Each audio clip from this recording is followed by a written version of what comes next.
The final image technique I want to go over with you is the simplest one, which is simply cropping. And that's taking these image of delicious cinnamon rolls and putting them on a package top here. So to do this, I want to show you another way that you can select an image. I'm going to go ahead. We're going to get rid of the plate and just do the cinnamon rolls here. There's another way you can select in Photoshop. If you come up here into the selection menu, now it's not perfect, but you can actually come down here and select by subject. And what it will do is it will, to the best of its ability, figure out from the image what the subject is. It does a pretty good job. It's not perfect. You can see it's missing some areas here. Now you can go ahead and clean this up in Quick Mask, and I'll show you how you do that. But this is a great way to save time to get the subject matter here. Now, and I got to warn you too, it really depends on the image. This actually did a pretty good job with it. On some other images, it may not work as well. But you can see it missed some of the dripping frosting down here. Here's how you can fix that. Take it into Quick Mask. Quick Mask is located at the bottom of your toolbar.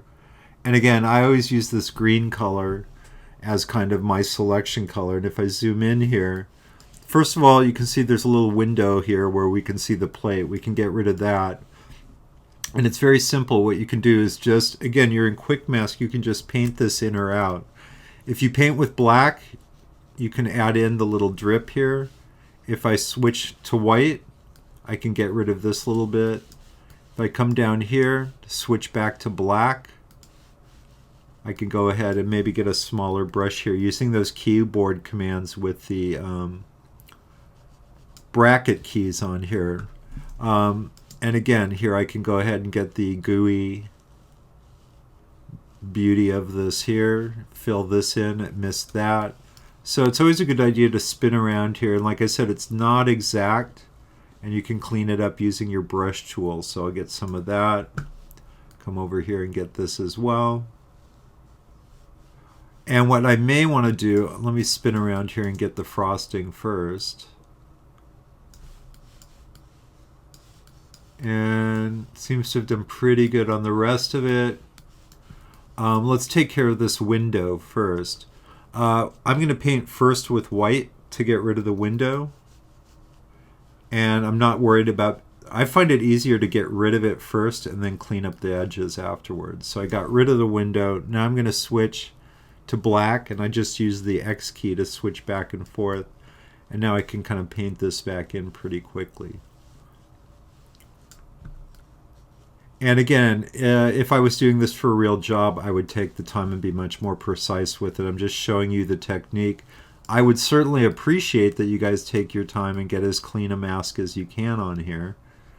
And one thing I'm going to do too is I think I'm going to pick up a little bit of the shadow under here so that my cinnamon rolls don't look like they're completely floating in space here. So I'm going to get a little bit of that shadow there, get a little bit of this shadow here, get a little bit of the shadow here as well, and get this as well, and a little bit there, and then we'll even get this over here. So once you've got that,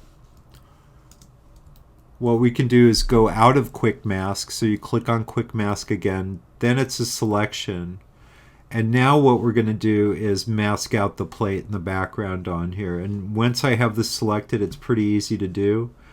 Come into your layers panel. At the bottom you have the add quick mask icon. Looks like a little rectangle with a circle, and now you can see I have this separated off the background. The reason I separated it off the background is I may want to put a colored background on my package. So let's go ahead and create the 6x9 canvas I'm having you guys do everything on. So I'm going to create new 6x9. Always work for anything for print needs to be at 300 dpi, and I'm going to do what I've done all the others. I'm going to take this and tear it off so that I can see both canvases, and now I can just drag this onto my new canvas. Now the key with this part of the assignment is cropping. You want to play with various crops on here, and as we showed in the lecture, something about appetite appeal, You probably want to choose the part of the cinnamon rolls that to you at least seems the most appealing. So in this case, maybe it's the center part here and I don't need this background one as much. We also talked with a lot of packaging design with appetite appeal. Going really macro on it may be something you want to do. And then as I mentioned, we probably want to experiment with putting a background color in here. You could leave it white. And remember, with packaging design, think ahead of time and think of where you know you're going to have to put type. I'm probably going to have to put type up there. So maybe I lower this down a little bit, or maybe I make it a little bit smaller. It's going to be up to you. I think I will make it just a tad smaller here.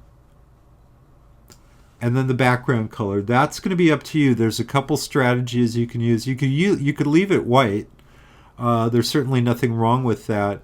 If you wanted to make it black, you could do that as well to really make it pop off there. Again, that could be an option. Or if you wanted to choose a color.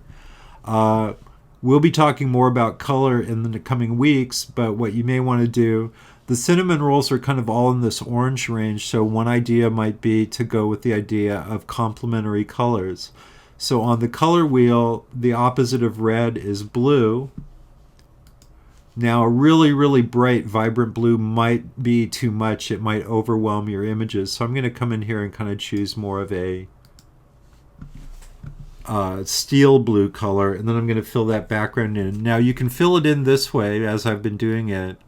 I'm all about the keyboard shortcuts, so you can come up here to edit and go to fill, but a really great keyboard shortcut for color, especially for backgrounds, is if you do Option Delete on a Mac, and that will, whatever color you select, it will go ahead and put it in there.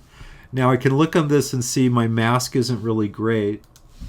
So you might want to go in here. If you do put color in here, you'll really see the flaws in here. So you may want to go back in here, and I'm just using the brush to clean up my mask a little bit. If I was being really precise, I would probably use the pen tool. But again, for time's sake on the demo, I'm just going to use the brush tool. One thing you always want to avoid with masking is this halo effect, where you see that little bit. Now I overdid it a little bit because I'm going to flip back to black and kind of try and clean this up. So it's kind of back and forth with the black and white. You just kind of want to, man, I'm not making it any better there. And we'll clean that up. When you get this, how you like it with colors you like, again, you always want that working layered file. You know, the client could come back and say they hate the blue. And as long as I have this layered file, I'm going to be good to go. So instead of TIFF, make sure this layered working file, this is your master file, is going to be in the Photoshop PSD format. So I'll just call this cropping.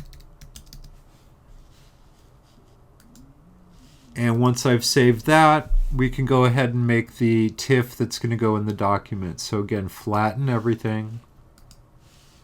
Change the color from RGB to CMYK, again under image mode. Now from experience, that I know that blue color, that may also be one of those colors that shifts.